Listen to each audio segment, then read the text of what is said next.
എനിക്കുണ്ടല്ലോ ഇങ്ങനെ ചില ടൈമിൽ പ്രകൃതിയിലേക്ക് ഇങ്ങനെ വെറുതെ നോക്കിയിരുന്നത് ഭയങ്കര കാമായിട്ടിരിക്കാൻ വേണ്ടി ഭയങ്കര ഇഷ്ടമുള്ള കാര്യമാണ് കേട്ടോ. അപ്പോൾ ഇങ്ങനെ ഒരു ദിവസം ഇങ്ങനെ നോക്കിയിരിക്കുമ്പോൾ കണ്ട കാഴ്ചയാണിത്. കാക്ക അതിന് കൂട് കെട്ടാൻ വേണ്ടി മരച്ചിൽ ഇങ്ങനെ കൊത്തിയെടുക്കാൻ വേണ്ടിയിട്ട് കളിക്കാൻ കേട്ടോ. അതൊരു മണിക്കൂറെങ്ങാനും കഷ്ടപ്പെട്ടിട്ടോ, പക്ഷെ അതിന് കിട്ടിയിട്ടുണ്ടായിരുന്നില്ല കേട്ടോ.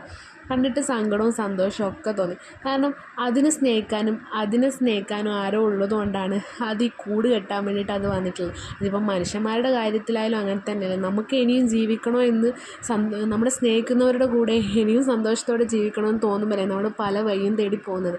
അപ്പം അതുപോലെ തന്നെ ഒന്നിക്കും ഇതിന് ഭാര്യ ആവട്ടെ, അല്ലെങ്കിൽ ഭർത്താവായിക്കോട്ടെ, മക്കളായിക്കോട്ടെ, ആരോ ഇതിനെ വെയിറ്റ് ചെയ്യുന്നുണ്ട്.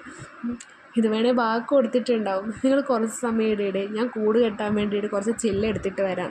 പക്ഷെ ഇതൊരുപാട് സമയം മെനക്കെട്ടു കേട്ടോ. പക്ഷെ പാവത്തിന് അത് എടുക്കാൻ വേണ്ടി സാധിച്ചില്ല. പക്ഷെ ഇത് കണ്ടിട്ട് ഞാൻ കുറച്ച് ചില്ലെടുത്ത് അതിന് മുമ്പിലിട്ട് കൊടുത്തു.